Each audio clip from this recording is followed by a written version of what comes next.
Hey y'all, it's Carmen with Real Life, Real Wife, and I am here. And I have been working on this next week's binder for the Year of Embellishments Club. And I thought, well, you know what? I may be late in the game, but I want to give my opinion on using the Gemini Go by Crafter's Companion. So this is my review on this machine. The machine itself, I love and adore. Now, I have been paper crafting a little over a year now, slowly but surely, and one of my first machine purchases I bought secondhand off of Facebook Marketplace locally, and I bought a Quick Cuts. Now, when I bought it, it was practically brand new. And she had the short plates with it, and I had to search because I did not know at that time that that machine was obsolete. So it took me a little while to find the 12-inch plates for the longer dies and the bigger dies. But I love it. It's just a hand crank machine. But when you're trying to do something like a binder and you're trying to do multiples, the electronic machine is definitely the way to go. And my son's girlfriend works at Hobby Lobby.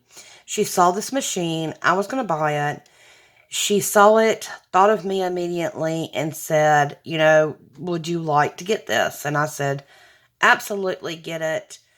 If I don't use it, I'll do a giveaway on it. But I kept it for myself. And when I went to pick it up from them, or they brought it to me, I went to pay them, and they said, don't worry about it. It's your Mother's Day gift. And, of course, that blessed me completely.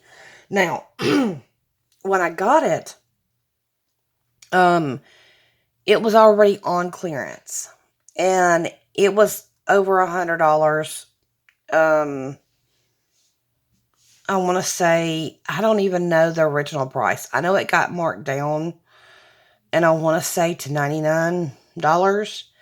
And then it went on, you know how Hobby Lobby clears out everything.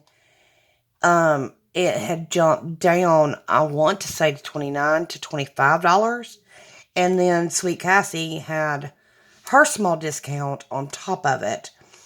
So with that, she snatched it up because it was the only one they had, and she snatched it up for me. And again, they wouldn't let me pay for it because they said it was my Mother's Day gift. Completely blessed and love it. Now, here's my true review. Number one, I wish it came with longer plates so that I could do my rosettes in it. I love doing rosettes, and it would be a lot quicker than hand cranking. And maybe there are larger plates with it, but I've already got them for my hand crank, and it's not that difficult, so I just keep it using my rosette die cuts for my quick cuts. Now, here's my thing, is that because this went on clearance, I'm afraid it's obsolete as well. Because, all the machines tend to update. With that being said, I have one complaint. Well, kind of two. The first complaint I have is that when I go to insert, you have to layer these. My Quick Cuts is totally different. It's not about all that. About all the layering. The plate itself that's in the machine is already magnetic. So I don't have to worry about that. But I'm fixing to do, and you may get a little sneak peek of what's coming up in next week's binder. But I've got this, let's say this little die here, right? No problem. You layer it up. You've got your plastic plate. You've got a plastic shim. You've got your metallic plate, which I just messed up. No problem with that. I have the book. I have the instructions. And so if I ever get worried they're right here for me to go to. No issues. And then you put your piece of paper over it, and then you put your plastic plate on top. So you have a plastic plate on the bottom, you have a plastic shim, you have your metallic shim, and then you have your top plastic plate. Now, sometimes when I go to put it in the machine, it doesn't want to accept it straight. But if I kind of do a cockeyed, and that's a southern term, if I do it crooked or cockeyed, then it will take it in. And so you just kind of have to move it a little bit. That's, again, not that big of an issue. Here's my issue. Number one, I have barely used this machine. And when I say barely, I mean I used it maybe 3 times before I started the binder collab. And when I did started doing the binder collab, I've been using it frequently. I know I did the high heels in it, and I know I did probably a good,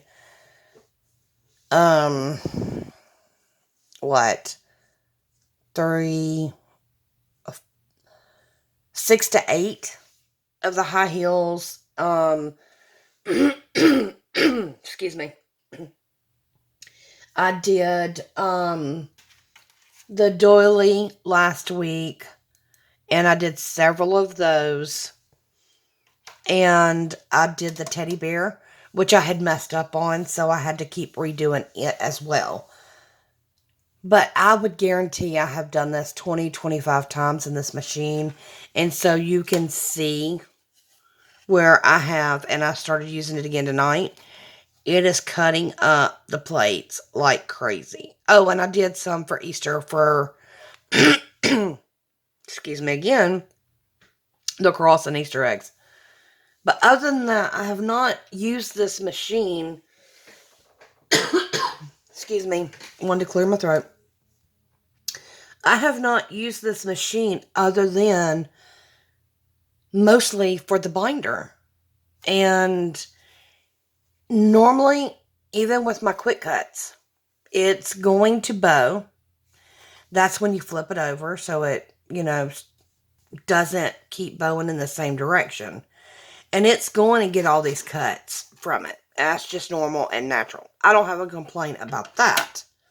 What I do have a complaint about is that with as little as I have used this, and I've used my quick cuts way, way, way more, that I'm already cracked, almost to the point of it's about to break. It's cracked here, and it's cracked here. They need to do something better about their plates. And maybe that's why this one went on clearance, and maybe they've got a better one. I can't complain about the machine itself, other than it's kind of frustrating when you put it in. You want to put it in straight, and sometimes it just won't catch, and you got to kind of turn it a little bit, and it'll catch and run through. But, yeah.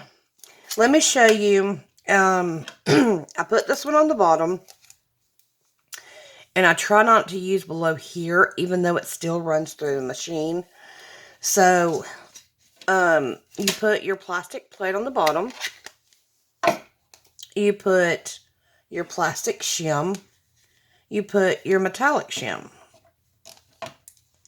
And then, with whatever die cut that you're going to do, you put it on top of the die. And let me see which way is this turning. It's bowing that way. So let's flip it over. My paper just turned, so I want to make sure that's straight. I apologize if I'm not in film. And excuse me from clearing my voice. I need a drink of something. But let's see if it will take it straight forward or not. And excuse the sound. It does have a loud sound. It did take it this time.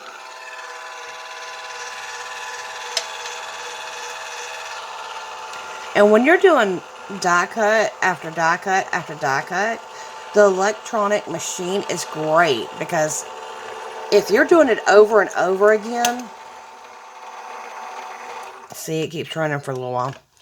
If you're doing it over and over again and you're cranking and cranking, it gets tiresome. I will tell you that. But as you can see, not only did the die work great, the machine worked great as well. And then usually what I do is I just kind of flick. And then we have the die cut that I needed. And a sneak peek is I'm doing coffee. And I'm doing it for a reason. But I will explain that at a later time. But there's my little steam and my little coffee. And it cut out great. So I have no complaints. I have no complaints about the die. I have no complaints about the machine. I'm just disappointed that I have used this one way less, and this bottom plate has cracked so bad. I'm not sure if y'all can even see. Can y'all tell how bad that's cracked? I mean, there's literally a gap I could put my fingernail through. I don't want to, because I don't want to break it. But with this going on clearance, I'm worried about it becoming obsolete, and can I replace the plates? I don't know. Y'all let me know what you think. If you have a Gemini Go by Crafter's Companion, or you have a Gemini, let me know your opinion. Or leave me a comment and let me know what your favorite machine is. Thank you so much for watching, and I appreciate it. I hope you're having a blessed week. And as always, I wish you the best.